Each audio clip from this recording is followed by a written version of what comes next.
আজকের দেখুন বাইরের ওয়েদারটা কি সুন্দর, একদম ঝাঁ চকচকা, রোদও আছে, কিন্তু একটা সাইডে হালকা একটু মেঘ আছে, কিন্তু বৃষ্টি অতটা হবে না। আপনারা বুঝতেই পারছেন গাড়ির ভেতরেও রোদ চলে আসছে।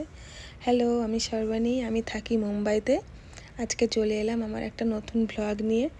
যাদের ভালো লাগবে আশা করছি পাশে থাকবে আমার। তো এই ভিডিওটা আবার একটু চৌকো করে নেওয়া হয়ে গেছে। যাই হোক, 150-200 কোটি এরম দাম।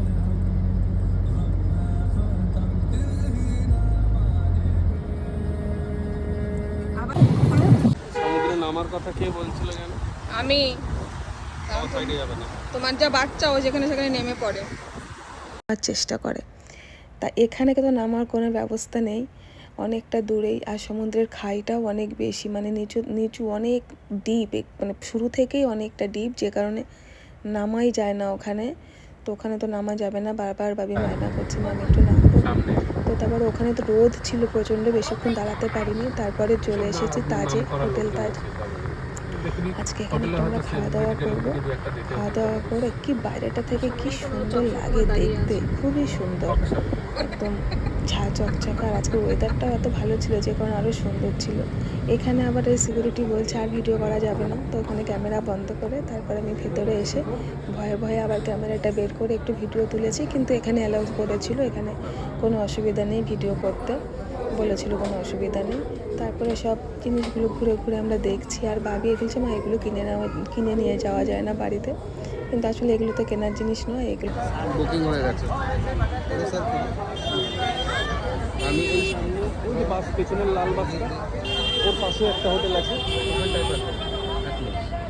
ওখান থেকে প্রতিদিন সকালে এখানে এই রাস্তা দিয়ে যেতাম, এই রাস্তা দিয়ে পুরো লাস্ট অব্দি যেতাম।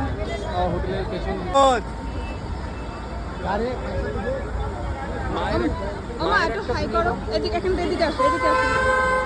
এখান থেকে একটা তুলে দাও, একটা তুলে দাও।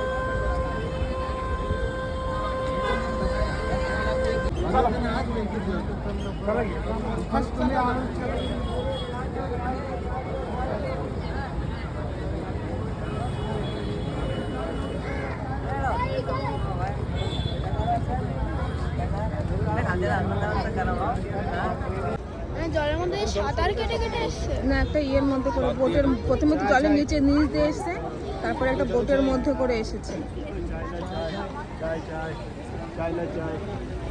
ওইখানটায় মিশছে না কেন? না, এখানে কি আলাদা আলাদা জল? না না, একই জল। ছায়া পড়েছে।